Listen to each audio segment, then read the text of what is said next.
Is when you're coming in with a lot of speed. Boxy's once again right there. Look at that left foot brake. Odie risking it for the biscuit. Banging doors. Oh, doctor. Beecham is guaranteed his first ever Formula Drift podium. Hell yeah. Look at it. Using all of the course. What do we got? I think we got a TV. It's Osbo and Boxy's in the final. The cars are wound up, and there it is. Odie Boxy's once again.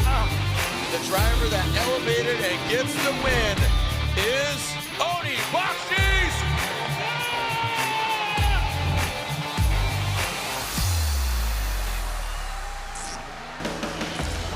All right, we are here at Formula Drift Elevated, just at Salt Lake City in beautiful Utah. I mean, one of my favorite tracks, just an incredible backdrop. Yeah, Burt Brothers Motorsports. It's or Motorsport Park. It's a phenomenal facility, and we have made some incredible changes to the layout of the track, which I'm incredibly excited for. Just the new initiation system, the way the driver's been putting it down, I really do think it is going to be a massive game changer. So my name is Jacob Gens. I got a special guest in here. I got a person on that is playing double duty, Mats Roland, who is the spotter for Connor Shanahan, also the spotter for Jack Shanahan. He's actually just keeping an eye out for his driver right now, so maybe we'll get his thoughts on that one right there. Mats, thanks for coming on, dude. Thank you for having me. Yeah. You just got to check out what was going on there with your driver. Not a great run. Didn't end all that well. I know you can't communicate with him right now because you're on the show, but what would be your call out on that? Is he wanting any information, or does he already know that what went wrong? From looking at first glance from here, it looked like it was a pretty scrappy run from both of them. Yep. And they both have to work on a lot to clean it up. But definitely, I think Connor pushed it. He's trying now to push in practice. We have recently put a new engine in the car, so we're just trying to figure out how to work it out with the new one. With that new setup, yeah. Yeah, with the new setup, yeah. Relatively the same build on that engine, or I think it's a DBM engine out of I think they're out of the Netherlands, right? Now it is that, yeah. Yeah. We lost the last engine, and the new engine now is the same package he has in Europe. Okay. For his car in Drift Masters, and for now it's working. It's working really good. I mean, if it's something he's comfortable with, then why not, right? Like, you're going to go with what you know, and maybe it's going to drive the same way, and that'll give him a bit more confidence. Swapping back over to this chassis has been a bit of teething pains, I think, for him. Oh, yeah, it hasn't been the greatest year here in America, for sure. Yeah, I mean, some it happens. issues, but we're still pushing for it. We haven't given up yet. We want to finish off the season with 2 strong races. Nice. Yeah, I think he's got every opportunity to do that with the last 2. New engine package in, that should make things hopefully quite good. And a little more familiar with what he's used to driving. Exactly. And that should hopefully get that set up. Yeah, I think as soon as he gets more confident now with the car and more familiar with it, I think he will. Yeah, that's going to be absolutely huge. How long have you been a spotter now, Mats? Oh, that's a lot of years. I started off for America. I started off coming here together with Simon. Right. When he first started. Okay. And I've been with him all the time until last year. Yep. So this is my first year though with Connor and Jack. Okay, gotcha. Were you doing any spotting in Norway before that, or? Yeah, with Simon. Yeah. And helping some drivers for sure. But before that, I was a driver myself. Right. But when I gave that up, I went for the next best thing to still be involved. Well, I think being a driver makes it much easier to be a spotter for sure. You just understand exactly what's going on in the car. Maybe not to this level, but it gives you that general idea of what the car should be doing. Yeah, I think it's definitely a bonus to have some understanding of how our car works and how the grip works. It's for sure. A good spotter, I think, needs to have some type of experience driving. But you also have different kind of spotters that goes into like different details that necessarily don't have to drive to give the input they give. Right, right. You can just have a good set of eyes, see what a car's doing or see what a driver's doing, and be able to provide those notes back to the driver and do that. There's a lot of different styles as well within spotting. Some, you know, will provide feedback on actual car setup. Some are more just, you know, giving the feedback to what the driver's doing. Where do you fall in with those? I know, loud, huh? It's loud. Yeah. I was watching Hurst almost ride off Jeff Jones, but yeah. and you working with Simon, obviously you know Hurst quite well. Oh, we know Hurst quite well. Yeah. But me for a spotter, I think I'm more into like the technical parts. With Connor and them, it's a lot of work in how to win the battle. Right. So say we start off in lead, it's a lot of work on like, okay, where do we need to push in the battle to make sure we settle the deal and not leave it in a judge's hands. Oh, okay, so it's more just like looking at zones and sectors and being like, where can we clean this up? Exactly, where can we get advantage over the other part? Okay. And also, we never want to leave it in a judge's hands because we want to seal a deal right there and then. Yeah, if you can finish it on track and make it super easy for the judges, that's obviously going to be the big win. Exactly, and we don't have qualifying here though, but we still try to make sure we have the perfect lead. Yeah. What are you noticing with this track? Like when you're, let's say, like let's walk through this run. You've got Jack there. You do a bit of spotting with him. What are you looking at while he's doing this chase? The placement and the rotation he takes from 2 to 3. Okay. If that rotation is too quick, he will end up on the inside going into Irish 3. And same here. It's important to stay wide with them or else you will end on the inside. But here he played it cool and Rudy went off. Yeah, Rudy. That was a tough one there for Rudy. Yeah. With the new initiation system that's in there now, I know a lot of spotting is that initiation. It is what are they doing on the run-up? How can we predict that? How can we work with that? This has limited that pretty heavily. Does that help you, or do you still see a lot of variation in those initiations? It is a lot of variations, but for me and for Connor and them, they don't really rely that much on the information of how they initiate or that kind of stuff, unless it's like a really abrupt thing, like it's a really different thing than anybody else is doing. They more like they're really good drivers, so they need to get told like how hard to push, basically. That's basically all it goes in. Okay, and when you're telling them how hard to push, we got very loud car going by. Not bad from Nick Novak there. Last outside zone looked good. That was pretty good. When you're telling them how hard to push, is there like a scale that you're working with, or is it? Yeah, and it's also specific places on the track. Okay. So say, okay, we can try to watch this. Yeah, let's do that. We can run through this. So Odi Bakshi's out front. Radan, cutting in through that the initiation bubble. I don't know if we've come out with a name yet. You saw Radan had a big wobble on initiation. So for next run, I would definitely tell Connor or Jack to make sure their initiation chase is without any corrections. Okay. So there we have a big difference.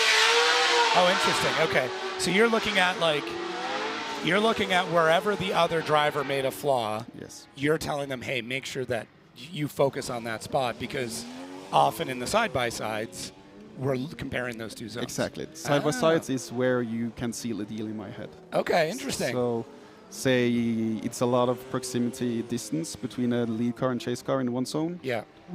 We have to make sure our zone is better than, like, when we go back to it, we have to make sure that part of the track we are better in. Okay. So you're just looking at going like, this is what just happened in your first run. This is where they had an advantage or a disadvantage. You need to do better in that particular area. That's smart. That's really, really smart. Are you big on like notes, paperwork, any of that stuff? Sometimes. It depends on the track, depends on the drivers, depends on, like here we know the bracket before we come. Yeah. So it depends kind of on which opponents we have, to be honest. Interesting. Okay. And but I definitely do notes, for sure. I have notes. I have notes going back all the years. So that'd be cool. We should get those framed at some point in time. Take a look at this one. So Dylan Hughes, Ryan Turk. So Dylan, a bit of a dive there in Turk. So that'd be one of those you kind of let them know. They may or may not be able to see that. I think Turk lighted off really later. Okay. It's hard to see though. Yeah. It's a little bit different with this right now. If you had a drone view the whole time. Yeah. we would have seen it. Welcome to our lives, man. that's what it's like doing it live, man. You don't. Our production team is incredible, and they get us some amazing shots. But that's the nice thing about the replays, and we don't really have that now. No, we don't. Yeah. Rome, Wataru. I mean, you watched Wataru drive previously. Incredible showing. I was really impressed by him when he first. Oh, I know. Announcer's curse, buddy. Oh, okay. You're I'm sorry. That's all good. No, in the last race in Seattle, I was really impressed. The first lap he went out, he put it to the wall. The second he drove off. So. Yeah, he drove really, really well. Hopefully that's not a lot of damage on that one. But you had mentioned before when Jack and Connor battle it out, you kind of just step back and just let them go. I do. Yeah. Is that it? Just let them figure it out, and they'll radio each other, right? Yeah. They don't even want to use me. Like if they battle each other, it's them two. They are in Europe. We have the same radio system in the both cars, so they talk to each other. Oh, interesting. For now, we don't have that here. Yeah. It's. I mean, I like it. I think that's a cool way of just let them hash it out. Right? Yeah, I'm just having the headset on me, listening to them, and they are like admitting fault. Like they say, "Oh, I made a mistake here. You made a mistake there. I think I have an advantage there, whatever." Oh, cool. They kind of spot each other. They're doing that in real time. So that's a super unique and super cool thing. Next up we got Castro, and it looks like Mata. I think Mata's stage up there with them. That'll be a good one. Castro, I mean, having a really good season. Mata working through it. I mean, big time being a rookie, so that doesn't make it any easier. No, I think the rookies, you can't like depend on anyone to like give you a easy battle now. Yeah. Suddenly, like someone, you like to be honest, like sometimes you look at like a driver and you say, okay, we don't have to worry about it, but suddenly they come out and pull out something amazing. Yeah, I think that happens. I think that's happening more and more. It is. It really is. Like the top 32. A lot of drivers now are talking about like that's the toughest one because you don't know, and like if you go out in top 32, it's a tough one. You feel bad for going out at that level. Yeah, and top 32 is also the place in the bracket where it's probably most nerves. Like it's the first battle. Like you don't want to be out of the show. Well, and seeding and with that. And like, you know, if you lose top 32, you're in seeding the next round. Most likely. Most likely, yeah. It depends on the point setup, but you know, there's a really good shot that that's going to be the case. So I think we were just waiting on after Wataru went off, just a bit of a cleanup there. So it's best and worst part about this track. It's really big. I mean, super long. So it also means that all the crews take a little bit longer to get back into those spots. But here's our drone, Sopa, trying to take it out. We need that drone, dude. So we'll get back into this one now. I'm really liking the way that this initiation setup is. For me, anytime we make a change, it's just interesting. It resets a lot. In the drivers meeting, they talked about a lot of drivers were doing this naturally anyways. So let's just make it everybody. That was interesting. Bit of a shutdown. Not sure what happened there. Mata really off-roading. So that was weird. Another crazy loud car. But yeah, that was a weird one from Castro on what happened there. I'm not entirely sure. Hopefully everything's all right with him. Are you guys going to be practicing all the way through this warm-up, or do you think you'll take it off early? Yeah, I think so. You can see he's actually back there, see Connor back there gonna have it out with his buddy Brandon. So that'll be good. That's a fun pairing. Oh, it is. Yeah. And they have no chill against each other. No. Like, no one wants to be everybody wants to be the best. Oh, okay. Manoa off. Ben Hobson throwing it out there. So Ben needs this battle win. He's going to be up against Jonathan Hurst in that first battle. Definitely needs that win for sure. And I mean, Hurst needs it too because he is on that bubble of going out and seeding. So that's going to be a tight one for both those guys. Yeah, and I think Hurst is actually looking pretty good this weekend. He's doing good. I without spoiling too much, they really went back to the drawing board with suspension. Really went back to the drawing board and I think simplified a lot of what they're doing. Yeah, I think they made some really good changes to the car. Yeah, I agree. It looks more stable. He's not fighting it nearly as much. It just looks smooth, so should be a good one there. Yeah, Ben Hobson, as we see in the background there. You can see just where these drivers are coming back around. We got Gucci out front with James Dean in the chase. Gucci won this event not that long ago, back in 2022. And James Dean, not that he's done bad here, but has never done amazing at this track, which is kind of weird to me. Whoa! Getting real spicy right before we get to the line. Well, James has definitely been pushing today. Yeah, Like, his practice has been wild. He wants. I think he's thinking about the championship. Like he wants to make a good run this race. There is a scenario, I believe, that he could clinch the championship this weekend. Oh, it is. Yeah. So the math gets a little bit easier now with the 10 points. So Yeah. let's take a look here. I can talk through this. You can keep your eyes on it. Feel free to interrupt me at any time, and then maybe afterwards let me know. Give me the rundown on what you'd be throwing to Connor on this one. So Connor up front, Brandon in the chase. So Connor, very, very good at that feint initiation, taking it really narrow through that section. Brandon Sorensen following in pretty close in the chase there. Got to make up a bit of a gap through that transition. Goes for a bit more of a dive. Connor comes off throttle a little bit, getting into our outside zone 3, and then full throttle. Looks like all commitment into outside zone 4. Gives the opportunity, but a big left foot brake correction to gain angle. Well, Brandon gets back into it. So what do you see in there? What's the radio call back? I would definitely tell Connor to push, but I would definitely make him take the most risk in the first section of the track, so initiation and going into outer zone 1, and try to be like into outer zone 2 and try to be really close in the transition going into 3. Okay, so same thing. Because Brandon fell off a little bit there. Right. So I think that was the place we could take an advantage of that. Okay. Yeah, it's interesting just the way that that you've got this set up, and maybe there's more spotters like it where it's just like, look at the deficit, look where you can clean things up. Yeah, Jack not able to find the grip. It's tough against Adam, though. That car is so fast. Yeah, Adam is fast. He is very fast and super, super committed. And, Jack did everything he could on that one. This will be good. Okay, we're talking about Hurst, seeing him cleaning things up. I know Chris was doing quite well in practice as well. Oh, yeah, he was. So this will be interesting. Hurst's leads look good. The chase, I think he's got to get more committed on it. He's got to be a bit more afraid to damage that car. So not as much committed to that first section. Chris looks good coming through outside zone 2, and that's, Hurst just way back there. That's the issue you see with this track. If you're as a chase car, if you're not out in outer zone 2 with the lead car, you will get stuck inside like Hurst is doing. And you will be more stuck in the smoke. Yeah, with the smoke, with the dust. Is very, very dry. Very, very dusty as well. So a little bit of kick up from that doesn't help the situation. But yeah, Hurst just got caught in the smoke. A little bit of hesitation through that first zone. And then I believe we've got your old teammate and partner there with Simon Olsen coming up. Simon. I'm a big fan. Obviously, you're a big fan as well. I'm sure there's we still have buddies. been, yeah, I would almost say best buddies. Like we're still good friends. It's gonna be a little different not being in his ear as much. Oh yeah, sure it is. But I think it's good for both of us. Yeah, it's good to have a change. I've been with him basically the whole time he is driving competitive. Yeah, that's a good point. So I think it's a good, change is good. Yeah, and I'm excited with the progression that him and the team have made on the Super this year. It has gotten so much better. It just looks easier to drive. So I'm excited to see what he's going to do. This should be good here.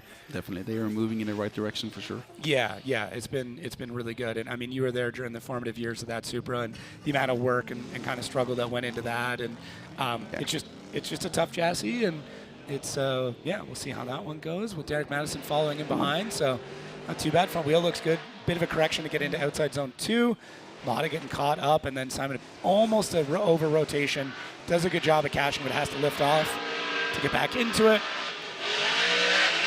Very smooth early transition into our final outside zone. And I must say, Simon makes me proud because we leaving outer zone 3 to 4. I've always been telling him it will be cool if you can do it no lift. Yeah. And Simon did it. He just did it. Well, and it's very smooth, and you have to kind of elongate it when you're doing that. If you leave it late, you have to kind of come off to get that car to kind of grip up and rotate. Exactly. And I think it's important to hit the car setup as well. Yeah. It looks like they have found a good rhythm for that. So I agree.